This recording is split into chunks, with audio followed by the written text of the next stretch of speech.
Hi, this is Sherry Fowler, and I'm going over a few issues that I tend to mark a lot on essays, clarifying what the mistake is and how to fix it. So, what the heck is a whatever?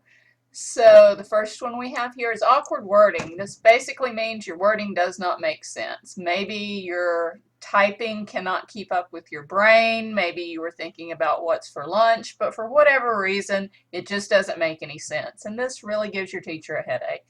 It's one of the hardest mistakes to correct, depending on the reason. If the reason is you're just not paying attention, if you read your own work out loud, you'll catch it because it won't make sense to you either. If you tend to have this error marked a lot on your paper, some ways you can fix it is have a friend read your essay aloud to you. Read your own essay aloud. Read the paragraphs out of order, but you have to usually get someone else to read it to you, at least the first few times, so that when they pause or they go, huh? You know that that sentence does not make sense. So that is awkward wording. It just doesn't make sense in standard English. Okay, a contraction. This is not the birth pains of a woman in labor. This is shortening two words into one. So don't is the contraction for do not. Isn't is the contraction for is not. Won't is the contraction for will not. There's a bunch of them. Do not use these in formal writing. Informal writing, fine, but on essays, analytical essays, we don't use contractions. Write out both words. So what else? Comma splice. I see a good many of these. On a system that does a point deduction system, you can lose 20 points just for a comma splice. So it is a serious mistake. Comma splice, it's the naughty behavior of hooking two complete sentences together with a comma when you really need a period, coordinating conjunction, or a semicolon, which I misspelled here. See, we all have to proofread our work. Very important. You know what a semicolon is. It's the dot and a comma. A colon is the two dots. You use that to introduce a list, so don't confuse those two. A lot of students confuse those. And here is an example. Where did it go? I went too far. Okay, now we're back. We went to school, comma, we went out for lunch. See here, this little comma there shouldn't be there. This is a complete sentence, and so is this, so we can't just stick a comma there and go about our business. And there are a few ways we can correct this. We went to school and we went out for lunch. That's one way, using a comma and a coordinating conjunction. We went to school, semicolon. We also went out for lunch. That works too. Or just using a period. We went to school, we went out for lunch. You just can't use a comma by itself. Okay, a fragment. Fragments are responsible for awkward wording quite often. It's where you just don't express a complete thought. Before I turned in this essay that I spent forever working on at night after work. See, that seems like a long sentence, but it doesn't express a complete thought. What before I turned in this essay? So you, again, usually if you'll read this out loud, you'll catch it if it was just a silly mistake.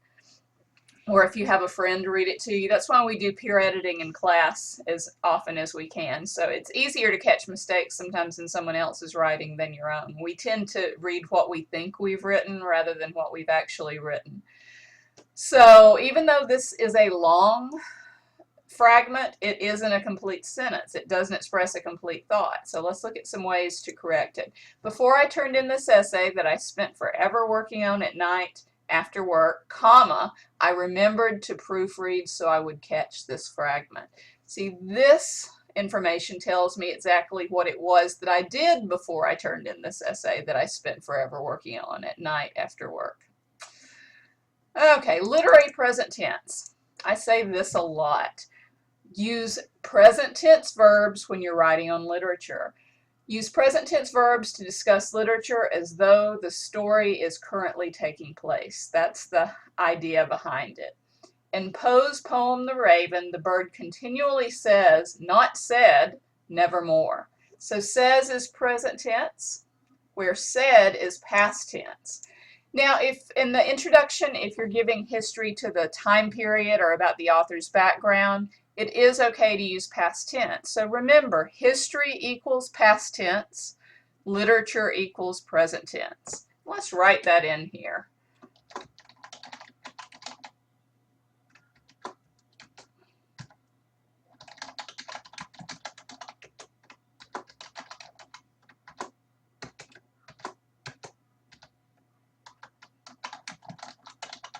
Okay, if you can remember that, you will do it correctly.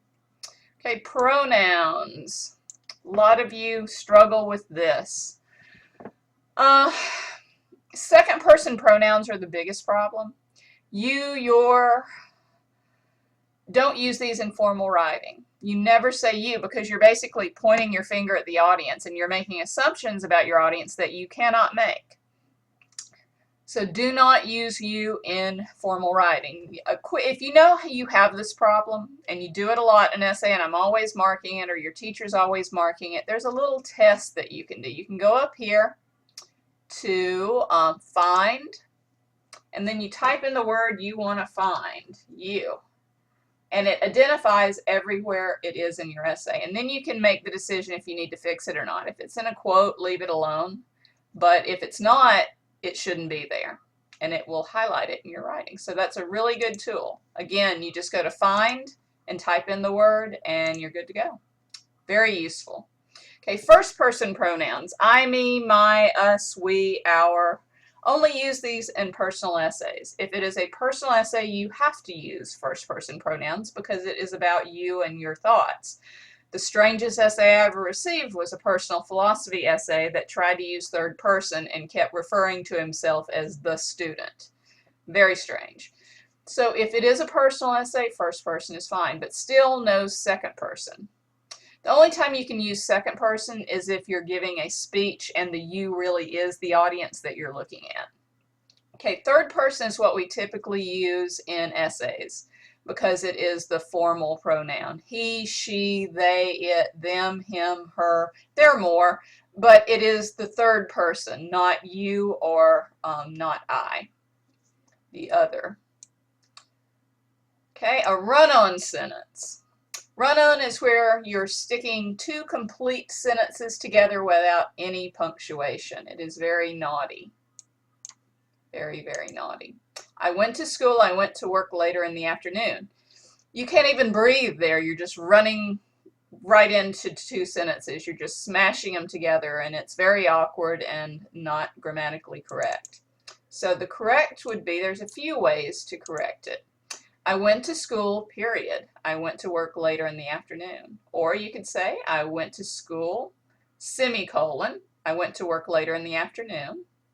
Or you could say, I went to school, comma, and I went to work later in the afternoon. So either a period, a semicolon, or a coordinating conjunction and a comma. Any of those will fix it.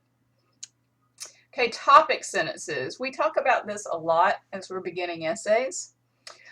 The topic sentence is the first sentence of each body paragraph, which begins with a transition and tells the main idea of the paragraph. The topic sentence should never summarize details of the story or poem. Some of you, when you're not sure what to write, default to just retelling the story. That is never going to be the purpose of an analytical essay. The topic sentence should be very simple, it should be very direct, and it should simply state a main idea that's going to be discussed in that paragraph. It should discuss or mention, it shouldn't discuss, it should just mention a thesis point, and then all the discussion comes in the actual paragraph. It's like a mini thesis statement for that one individual paragraph. Here's an example. To begin with, notice the transition there. Pretty, isn't it? In his poem, Donne employs personification to show that death is a bully. See, I haven't discussed anything there. I just have told the audience that I'm going to be talking about personification in Donne's poem. Then I do that in the paragraph, not in the topic sentence. Okay, a transition, words that show readers where they are in the essay. First, next, lastly, to begin with, also, all of these are transition. If you want new, fresh transitions, if you'll look in the packet and the table of contents, there's a page with tons of them. It even tells you when to use them in your essay. Begin all topic sentences with some type of transition, please. And blank page. So I think we're done. I'm sure I left out some things that I marked, but these are the things that I tend to mark over and over and over again, and they cost readers or cost writers points. So anytime you need a refresher, you can come back here and review this and hopefully write very good quality essays. Have a lovely day.